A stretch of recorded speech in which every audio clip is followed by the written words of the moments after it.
Hello guys, welcome back to our channel for your bike spare parts and accessories. I hope आप सब अच्छा कर रहे होंगे और आपको हमारा लास्ट वीडियो पसंद आया होगा।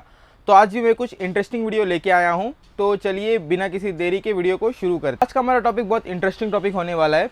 तो आज का हमारा टॉपिक है drum brakes versus disc brake, कौन सा बेटर है। ड्रम ब्रेक्स आपके गाड़ी बाइक्स के लिए सही है या स्कूटी के लिए सही है, या फिर आपका डिस्क ब्रेक सही है। तो चलिए मैं पहले आपको डेफिनेशन बताऊंगा, फिर डिफरेंसेस बताऊंगा, फिर कुछ पॉइंट्स बताऊंगा जो आपको बहुत हेल्पफुल होने वाला है। तो सबसे पहले बात करते हैं डिस्क ब्रेक की। डिस्क ब्रेक में होता क्या है, डिस्क ब्रेक में जो है सिंपल सी बात है, उसमें एक डिस्क लगा रहता है। डिस्क के साथ एक कैलिबर होता है। कैलिबर के अंदर क्या होता है, जब हम प्रेशर से ब्रेक पैड जब क्लिक करते हैं तो ब्रेक पैड में क्लिक करने के बाद वो प्रेशर जो है कैलिपर पे लगता है। कैलिबर में लगने के बाद वो जो प्रेशर है वो एक फ्रिक्शन प्रोड्यूस करता है डिस्क के अंदर, जिसकी वजह से जो है गाड़ी आपका रुकता है, जो टायर का जो व्हील होता है वो रुकता है। अब दूसरा जो बात करते हैं वो ड्रम ब्रेक की बात करते हैं। ड्रम ब्रेक में ज़्यादा कुछ बताने का है नहीं। ड्रम ब्रेक में क्या होता है कि टायर के अंदर एक ड्रम होता है, ब्रेक ड्रम होता है, जिसमें हॉलो स्पेस होता है। वो ब्रेक ड्रम के अंदर पैड्स होते हैं, उसी के अंदर जो है आपका ब्रेक पैड्स होता है। सो जो आपका ये ड्रम ब्रेक्स जो होते हैं उसमें जो है आपका ब्रेक पैड्स होता है, उसके अंदर जो है ब्रेक पैड्स होता है। जब उसमें आप प्रेशर लगाते हैं स्कूटी या फिर बाइक पे, आप जब ब्रेक लगाते हैं तो उसमें क्या होता है, ब्रेक पैड्स के थ्रू जो है उसका जो ड्रम के अंदर जो पैड्स होता है चारों तरफ का, वो एक्सपेंड करता है। एक्सपेंड करने के कारण एक फ्रिक्शन प्रोड्यूस होता है, जिसकी वजह से जो है आपका गाड़ी का जो टायर है वो स्टॉप करता होगा। कि पहले के टाइम पे जितने भी बाइक्स है वो सब में ड्रम ब्रेक्स यूज़ किया करते थे। अभी की जो लेटेस्ट बाइक्स है उसमें मैक्सिमम डिस्क ब्रेक ही यूज़ करते हैं।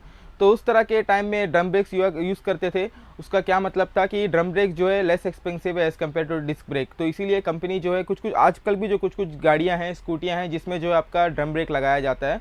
तो कंपनी एक बजट गाड़ी बनाने के लिए, कॉस्ट रिड्यूस करने के लिए जो है ड्रम ब्रेक्स यूज़ करती हैं। आपका ये जो डिस्क ब्रेक होता है ये इसमें फ्लूइड प्रेशर होता है, जिसकी वजह से जो है आपका ब्रेक पैड काम करता है, डिस्क ब्रेक जो है काम करता है। तो चलिए अब बात करते हैं दोनों के डिफरेंसेस के बारे में कि दोनों में क्या डिफरेंस है। डिस्क ब्रेक जो होता है वो बहुत ही शॉर्ट रेंज में आपका ब्रेक सडनली लग जाता है। जैसे कि आप स्पीड राइड करो, जो हैवी वेग सुपर बाइक्स जो होती है उसमें मैक्सिमम जो है सारे गाड़ी में डिस्क ब्रेक लगाया जाता है। उसमें डिस्क ब्रेक लगाने जाने का यही कारण होता है, जब गाड़ी एकदम रनिंग बहुत स्पीड में होती है, तो जब स्पीड में, तो जब आप हल्का से भी जब आप ब्रेक क्लिक करते हो, हल्का से भी प्रेशर देते हो अपने ब्रेक्स पे, तो जो है टायर का ब्रेक जो व्हील जो है वो स्टॉप हो जाता है। तो जो आपका जो डिस्क ब्रेक होता है उसका पावर बहुत ज़्यादा होता है एज़ कम्पेयर टू आपका ड्रम ब्रेक। ड्रम ब्रेक में उतना पावर नहीं होता। अगर आप ब्रेक लगाते हो तो आपको फुल फोर्स से ब्रेक लगाना पड़ेगा, तभी जाके आपका गाड़ी का जो है टायर रुकेगा। लेकिन डिस्क ब्रेक में ऐसा नहीं है। डिस्क ब्रेक में अगर आप सडन ब्रेक भी मारते हो तो झटका में वही जगह स्पॉट में खड़ा हो जाता है गाड़ी। ड्रम ब्रेक में क्या, अगर आप ब्रेक मारते हो तो रुकेगा, बट क्या एक दो स्टेप थोड़ा आगे बढ़ेगा। तो ये दोनों मेजर डिफरेंस है ड्रम ब्रेक और डिस्क ब्रेक्स में। और यही नहीं कि दोनों में मतलब सिर्फ डिस्क ब्रेक का ही ज़्यादा ये है एडवांटेजेस है, ड्रम ब्रेक के भी अपने कुछ छोटे मोटे एडवांटेजेस है। जैसे कि आप बता सकते हैं ड्रम ब्रेक का जो कॉस्ट होता है रिप्लेसमेंट का, वो बहुत कम होता है एज़ कम्पेयर टू आपका डिस्क ब्रेक। ड्रम ब्रेक आपको इजीली थोड़ा कम कॉस्ट पड़ेगा, लेकिन डिस्क ब्रेक जो है थोड़ा ज़्यादा कॉस्ट पड़ता है। और दूसरा जो मेजर डिफरेंस है ये जो है आपका ड्रम ब्रेक में, जो जब आप राइडिंग करते हो, जैसे कोई हिली एरिया या फिर बहुत डर्टी रोड हो गया या फिर ऊबड़ खाबड़ रास्ते हो गए, तो उस तरह के रोड में ड्रम ब्रेक्स बहुत अच्छे होते हैं।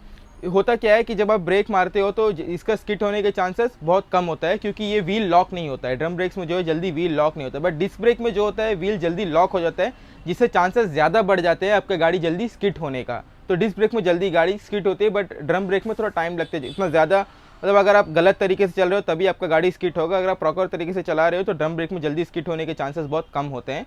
डिस्क ब्रेक में स्किट होने के चांसेस ज़्यादा होते हैं, क्योंकि जैसे मैंने आपको भी बताया था कि व्हील लॉक हो जाता है। तो आजकल की जो नई नई कंपनियां हैं वो क्या करती है कि डिस्क ब्रेक के साथ एबीएस दे देती है।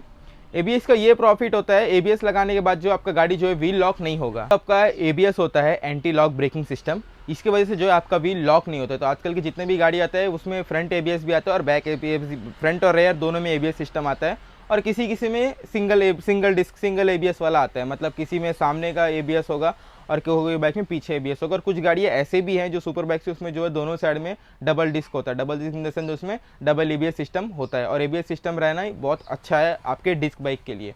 और आजकल तो ऐसे भी होता है कि आफ्टर मार्केट कुछ गाड़ियाँ का जो एबीएस हो वो अवेलेबल होता है मार्केट में। तो अगर आप चाहें तो मार्केट से जो है उस गाड़ी का अगर मिल रहा है तो आप अपने गाड़ी में जो है एबीएस का डिस्क ब्रेक लगा सकते हैं अपनी बाइक में ईजी। अब चलिए बात करते हैं ड्यूरेबिलिटी की। ड्यूरेबिलिटी के मामले में ऑब्वियसली आपका डिस्क ब्रेक बहुत अच्छा होता है ड्यूरेबिलिटी के मामले में, क्योंकि इसमें जो है आपका हीट ज़्यादा प्रोड्यूस नहीं होता है। ब्रेक के अंदर जो हीट होता है वो ज़्यादा प्रोड्यूस नहीं होता है, जिसके फ्रिक्शन की वजह से जो हीट प्रोड्यूस होता है वो ABS जो डिस्क ब्रेक होता है उसमें नहीं होता है। बट जो ड्रम ब्रेक होता है उसमें जो आपका फ्रिक्शन के दौरान जो हीट प्रोड्यूस होता है वो बहुत ज़्यादा होता है, और कभी कभी जो आपका ब्रेक ड्रम जो है वो लाल भी हो जाता है। आपका डिस्क ब्रेक तभी ख़राब होगा अगर आपका जो ब्रेक पैड होता है अगर वो ख़राब है, तो उसके वजह से जो आपका डिस्क ब्रेक जो है ख़राब होने के चांसेस होते हैं, अदरवाइज़ उसका लॉन्ग टर्म परफॉर्मेंस होता है।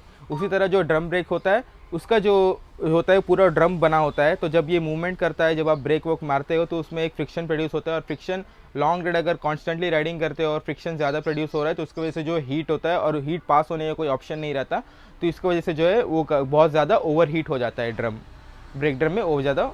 तो अगर आप कोई हैवी राइडर नहीं हो, एडवेंचरस नहीं हो, लॉन्ग राइड पे जाते नहीं हो, अगर आप सिटी राइड करते हो, नॉर्मल ऑफिशियल ट्रिप के लिए यूज़ करते हो, तो आपके गाड़ी में कोई स्कूटी में ऐसा ऑप्शन भी आता है, डिस्क ब्रेक वाला ऑप्शन भी आता है और ब्रेक ड्रम वाला ऑप्शन भी आता है। तो अगर आप कोई मतलब सिटी राइड करते हो, आपका ऑफिशियल राइड जैसे कि आपको ऑफिस ऑफिस जाने टाइम अगर गाड़ी चलाने की ज़रूरत पड़े, तो इनमें सजेशन ब्रेक ड्रम लेना ही सही है, क्योंकि इसमें जो उसमें आप उतना हैवी लोड नहीं लगाओगे, आप नॉर्मल रनिंग करोगे तो उसके लिए ब्रेक ड्रम सही है। अगर आपको हाईली परफॉर्मेंस चाहिए, हाई स्पीड करते हो, बहुत ज़्यादा राइडिंग करते हो और आप ओवर स्पीड बहुत ज़्यादा स्पीड में चलाते हो, तो डिस्क ब्रेक लेना है। तो thank you guys for watching our video. I hope आपको ये वीडियो इन्फॉर्मेटिव लगा होगा। अगर आपको ये वीडियो इन्फॉर्मेटिव लग रहा है तो आपके फ्रेंड्स के साथ भी शेयर करें, ताकि उनको भी कुछ नॉलेज मिल जाए ब्रेक्स के बारे में। So thank you so much.